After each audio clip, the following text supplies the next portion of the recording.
आज बाबा अमीर सिंह जी के पास आए थे।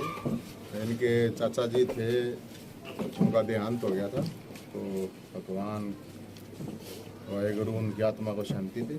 और इसके अलावा क्योंकि बाबा जी हमारे साथ आशीर्वाद हमारे को देते रहे हैं बार बार हर जगह आंदोलनों में, तो 23 अप्रैल को भगवान परशुराम जन्मोत्सव मनाया जा रहा है रोहतक में, रावर में। तो उसका न्योता देने के लिए भी आए थे, क्योंकि उसमें सभी समाज के लोग भागीदारी करके उसको मनाएंगे। और फूलों की बारिश होगी, हेलीकॉप्टर से प्रसाद में फरसे बांटे जाएंगे। और मुख्य अतिथि जो होंगे वहाँ पे वो दादा दुलीचंद जी होंगे। आप लोगों को पता होगा, जिनकी वजह से करीब 2 लाख बुजुर्गों की पेंशन बनी थी, जिन्होंने अब बारात निकाली थी, वो उसके मुख्य अतिथि होंगे। और ये पूरी तरह से सामाजिक होगा। बाकी इसके अलावा हमने सबका न्योता दिया है, हर सामाजिक संगठन हो, राजनीतिक संगठन हो, सबको इनवाइट किया है। क्योंकि वो जो ज़मीन थी, वो ज़मीन दोनों सरकारों ने करीब 14 साल तक उसके ऊपर कब्जा किया, और वो फरसे के दम पे ही सभी समाज के लोगों के साथ मिलकर वो छुड़वाई थी। तो सबका न्योता देने के लिए आए हैं, और पूरे हरियाणा में जा के न्योता दे रहे हैं, हर समाज के लोगों का न्योता दे रहे हैं। दो बड़ी समस्याएं हैं इन दिनों में। एक तो किसान की फसल जिस तरह से नहीं बिक रही, बरसात की मार हुई है। दूसरा, स्कूलों के अंदर जो एडमिशन का दौर चल रहा है, उसमें लूट खसोट जारी है। देखो, जहाँ तक किसान की बात है, तो किसान के लिए सरकार को ये जो फसल बीमा कंपनी है, ये एक एजेंट की तरह है। और ये इसीलिए बनाया गया था। सरकार तब यही कह रही थी कि ये अगर कल न कोई किसान को नुकसान होता है तो वो भुगतान कर देंगे। हर किसान को मैं ज़्यादा नहीं कहूँगा। तो मुझे लगता है कि सरकार ये कह रही है कि हम ऑनलाइन करवा रहे हैं, पोर्टल पे डाल दो, वो लोगों को नहीं पता किसानों को। सरकार को ऑन ग्राउंड उतरना चाहिए, और हर जगह इनके अधिकारी हैं, वो जाके ग्राउंड पे देख के आए। ज़्यादा नहीं तो कम से कम अगर किसी की पूरी फसल बर्बाद हुई है तो 50,000 का तो सीधा नुकसान हुआ है। तो 25 से लेकर 50,000 रुपये का नुकसान हुआ है। और जो ठेके पे लेते हैं उनको तो बहुत ज़्यादा नुकसान हुआ है। तो सरकार को तुरंत उसके ऊपर एक्शन लेना चाहिए। मुख्यमंत्री साहब जाके खेत में खड़े होकर दिखा देते हैं कि हाँ, कदे खाट पे बैठ जाए, दिखा दें कि मैं ये कर रहा हूँ। तो मुख्यमंत्री जी तो यही अपील है कि भाई जल्दी से जल्दी इसकी गिरदावरी। और रही बात प्राइवेट स्कूल जो लूटमार कर रहे हैं, ये सारे नेताओं और बड़े बड़े अधिकारियों के हैं। एक तो स्कूल है अस्थायी गैर मान्यता प्राप्त, छोटे छोटे स्कूल हैं जहाँ 200, 200, 300, 500 रुपये तक फीस है। एक स्कूल है जहाँ पे 5,000 रुपये, 3, 4, 5,000, 10,000 फीस है। जो किताबों का रेट होता है उसमें 2 गुना 3 गुना देते हैं। उनने तो लूट मचा रखी है। वो लूट होती है शासन प्रशासन की अनुमति से। उसमें अधिकारियों के रिश्तेदारों के, नेता के रिश्तेदारों के स्कूल हैं। आप किसी भी स्कूल को उठा के देख लीजिए, बिना सरकार की अनुमति के कहीं पे लूटमार नहीं हो सकती। पाठ्यक्रम में से कुछ मैटर निकलाया गया, उसके बारे में आपका क्या कहना है? क्या हटाया है मुझे इस बारे में, क्या हटाया?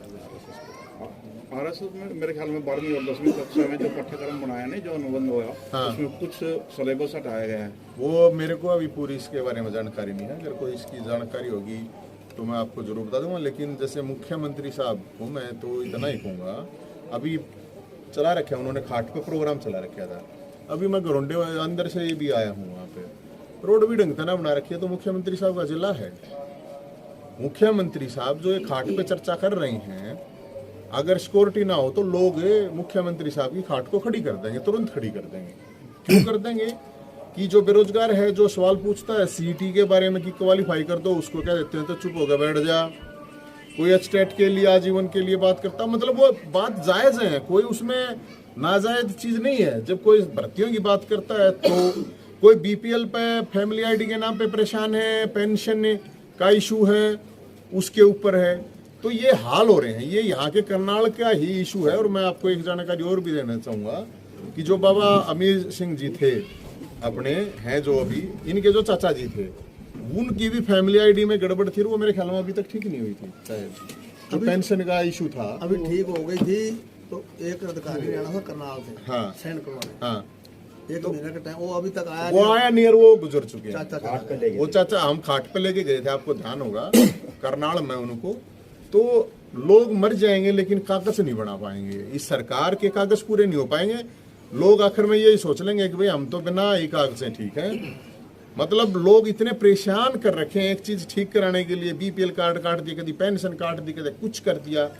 इतने लोग हमारे पास आते हैं, तो मुख्यमंत्री जी को मैं ये कहूंगा कि वो ओपन दरबार लगाए। अगर उनको सही पे खाट पे चर्चा करनी है ना, ओपन दरबार लगाए, अपने लोगों को बुला के सिक्योरिटी वालों को चोकर देने खड़े करके कोई फायदा नहीं है। तो नवीन जी, आप आम आदमी पार्टी के कार्यक्रमों में आप दिखाई नहीं देते, क्या वजह है? मैं तो हूँ ही नहीं पार्टी में भाई साहब, आपको जानकारी नहीं। 2 साल से मैंने छोड़ रखा है, मैं किसी राजनीतिक दल में नहीं हूँ और ना मेरे को किसी राजनीतिक दल से लेना देना, चाहे बीजेपी हो, चाहे कांग्रेस या कोई भी पार्टी वार्टी हो। मेरा तो सिर्फ सरकार जो है, उस सरकार के साथ मुद्दों के ऊपर लड़ाई है और जनता के मुद्दे सोल्व करवाने के लिए हमने जय हिंद सेना बना रखी है, वही जय हिंद सेना काम कर रही है। नवीन जी, पवन कुरुक्षेत्र वाले का एक बड़ा बयान आया कि 23 अप्रैल को जो पहरावर में भगवान परशुराम जन्मोत्सव मनाया जा रहा है, कि उसके अलावा अगर हरियाणा में कोई मनाएगा तो वो गद्दार को आएगा। देखो, ये 23 का जो प्रोग्राम रखा गया था, ये 23 का प्रोग्राम बहुत पहले रखा गया था और ये डिसाइड करके सभी लोगों से रखा गया था। जी जी। और अब अगर कोई 23 तारीख का रखता है और ऑलरेडी कई जगह लोगों ने रख रखा है, वो सरकारी है। जी जी। सरकार ने रखवा रखा है कि ताकि 23 तारीख का परावर का जो प्रोग्राम है, क्योंकि परावर का मतलब है स्वाभिमान। जी जी। और मुझे लगता है कि इस चीज से कोई फर्क पड़ने वाला नहीं है, सरकार कितने भी रख ले।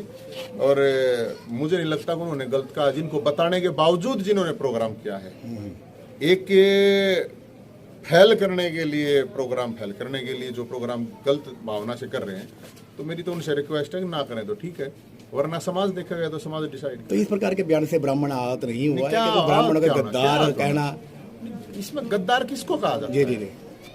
अरे जो चमचा हुआ तो चमचा कहा जाएगा भाई साहब, गद्दार होगा तो गद्दार कहा जाएगा। इसमें क्या शब्दों का क्या लेना देना है? जब कोई भी चीज, कोई भी समाज से अलग हटके कोई चीज की जा रही है, इसमें तो कोई राजनीति होनी नहीं चाहिए।